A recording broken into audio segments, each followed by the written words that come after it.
Omukoro ogwo kuhinguza abaherize okutendekwa gwahikwaho abebembezi batari bamwe na bamwe abari mu Minister owihanga ori kujananizibwa by'obushubuzi General Wilson Mbadi, Minister wihanga ori kujananizibwa ebyakarimagezi Godfrey Kabyanga, RDC ahamwe n'abandi bakuru. Aha mukoro ogwo General Mbadi yahiga abatendekirwe okureba ngo bakore emirimo yabo n'obujananizibwa kandi betantare okugaya emirimo eyibara abahereze kukora ari kugira ngo bakabecha kureberaho ikintu kibasa kuja kubigurira enyigi no kubabere cyo mugisha kubaza kutaha ombo polisi.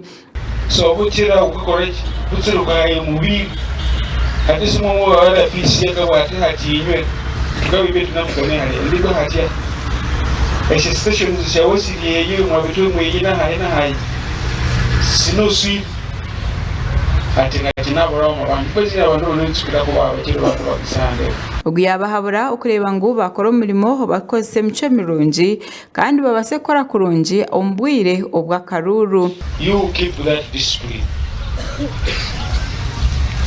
Keep the discipline so that Akaruru mangasa kalendande kangasa kumwa buhoro. Bakisa baberango yo messing. And we have decided as Wagozo here that any other person who will take us that route, we shall see what to do with them. So enough is enough. Ori community liaison officer owa Kasese Kamsime Thomas yahiga government okoyongera kubahereza obushagiki n'obukyerabe ngo abo babiri ni batendeka baherize.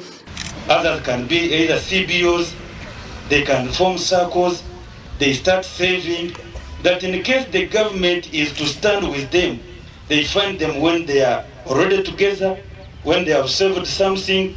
Makuru agarikwenda kushana nago abantu bari karushanjana na munana nibo bahamirwa bari kubura yenshi minche okutera Akaruru aho kugira ngo babase kureba ngo bakore imirimo yabo no kwejuna no bujunanizibwa bari kugira ngo omuntu nomwe orakwatwe ari kora mushango aine ebikwato bibyo kwerinda na eja kujunanwa nko muntu echora no kora cyona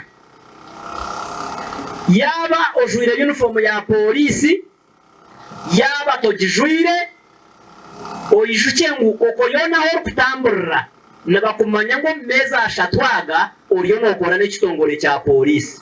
The chief instructor said he took you through a lot of modules, a lot of course units, and those course units are meant to guide you because it has been a theory. We are now going to begin doing practicals.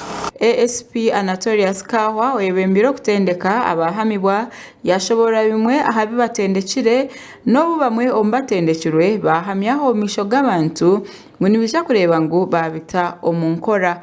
Guidelines for polling constables during elections. Statement recording, understanding human rights during elections, use of police equipment, simulation of polling station. Amakora agagasha kwa Isa Kamate ahamwe na Gerard Tugume ahabwa Tayari West.